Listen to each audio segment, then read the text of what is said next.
Hello বন্ধুরা, cooking with Armina রান্নাঘরে আপনাদের সবাইকে ওয়েলকাম জানাচ্ছি। আজকের রেসিপিটা একবার বানিয়ে ফেললে বারবার খেতে ইচ্ছা করবে। বাইরের রেস্টুরেন্টে যে ক্রিমি মাখানি সস পাস্তা খাওয়া হয়, ঠিক সেই রিচ আর ক্রিমি ফ্লেভারই খুব সহজেই কিভাবে বাড়িতে তৈরি করবেন সেটাই আজকে আমি আপনাদের দেখাবো। অল্প কিছু উপকরণেই এমন একটা পাস্তা বানানো যায় যা বাচ্চা থেকে বড় সবাই ভীষণই পছন্দ করবে।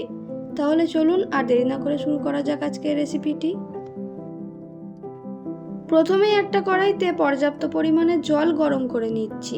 জলের মধ্যে দিয়ে দিলাম সামান্য লবণ আর অল্প একটু সাদা তেল, আর দিয়ে দিলাম 1 কাপ পাস্তা। পাস্তা দিয়ে প্যাকেটের নির্দেশ অনুযায়ী সুন্দরভাবে সেদ্ধ করে নেব। পাস্তা যেন একেবারে গলে না যায়, আবার শক্তও না থাকে। পাস্তা সেদ্ধ হতে মোটামুটি 10 থেকে 15 মিনিট লাগে। পাস্তাগুলো দেখুন মোটামুটি সেদ্ধ হয়ে গেছে। এবার এগুলোকে তুলে একটা পাত্রের মধ্যে রেখে দিচ্ছি। আর অন্য একটা ফ্রাইং প্যানে সামান্য রিফাইন্ড অয়েল গরম করে একটা ডিম ফাটিয়ে দিলাম। এর সঙ্গে দিয়ে দিলাম একটু লবণ আর গোলমরিচের গুঁড়ো। তারপর স্প্যাচুলা দিয়ে নাড়তে নাড়তে সুন্দর সফট স্ক্র্যাম্বল এগ তৈরি করে নিলাম। ডিমটা নরম অবস্থাতেই তুলে রাখুন, কারণ পরে পাস্তার সঙ্গে আবার মিশবে। এতে পাস্তার স্বাদ আরও ক্রিমি আর প্রোটিন রিচ হয়ে যাবে।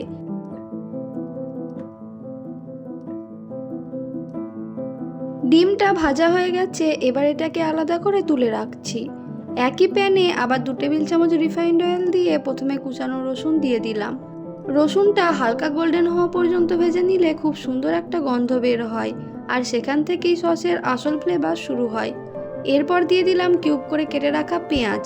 প্রায় 30 সেকেন্ড মিডিয়াম ফ্লেমে ভেজে নিচ্ছি। তারপরে দিয়ে দিলাম গাজর কুচি আর ক্যাপসিকাম কুচি। অনেকেই সব সবজি একসঙ্গে দিয়ে দেন, কিন্তু ধাপে ধাপে দিলে প্রতিটা সবজির টেক্সচার আর কালার অনেক ভালো থাকে। বিশেষ করে ক্যাপসিকামের ফ্রেশনেস আর গাজরের হালকা ক্রাঞ্চ পাস্তাটাকে আরও সুস্বাদু করে তোলে। এগুলো আরও 30 সেকেন্ড নেড়েচেড়ে ভেজে নিলাম। এবার আগে থেকে পেস্ট করে রাখা একটি মিডিয়াম সাইজের টমেটো দিয়ে দিলাম। টমেটো পেস্টটাকে ভালোভাবে কষিয়ে নিলে সসের কালার আরও সুন্দর হয়। এবার দিয়ে দিচ্ছি আধা চা চামচ লবণ, স্বাদ মতো গোলমরিচের গুঁড়ো, কাশ্মীরি লঙ্কার গুঁড়ো, 1 চা চামচ চিলি ফ্লেক্স আর 1 চা চামচ অরিগ্যানো। এবার সব মশলা টমেটোর সঙ্গে ভালোভাবে কষিয়ে নিন। এই ধাপটা খুবই গুরুত্বপূর্ণ, কারণ মশলাগুলো ঠিকভাবে ভাজা হলে সসের ফ্লেভার অনেক বেশি রিচ আর ব্যালেন্স হয়। সব কিছু সুন্দরভাবে মিশে গেলে দিয়ে দিলাম 3 টেবিল চামচ ফ্রেশ ক্রিম। ক্রিমটা দেওয়ার পর আস্তে আস্তে নেড়ে মিশিয়ে নিন। দেখবেন সসের কালার ধীরে ধীরে ক্রিমি অরেঞ্জ হয়ে যাচ্ছে। এটাই আমাদের মাখানি সসের আসল সৌন্দর্য। এবার এর মধ্যে দিয়ে দিচ্ছি আগে থেকে সিদ্ধ করে রাখা পাস্তা। এবার ধীরে ধীরে নেড়ে এমনভাবে মিশিয়ে নিন যাতে প্রতিটা পাস্তার গায়ে ক্রিমি সস সুন্দরভাবে কোট হয়ে যায়। এই সময় তাড়াহুড়ো না করে 1 থেকে 2 মিনিট ভালোভাবে মিক্স করলে পাস্তার প্রতিটা বাইটে একই রকম ফ্লেভার পাওয়া যাবে।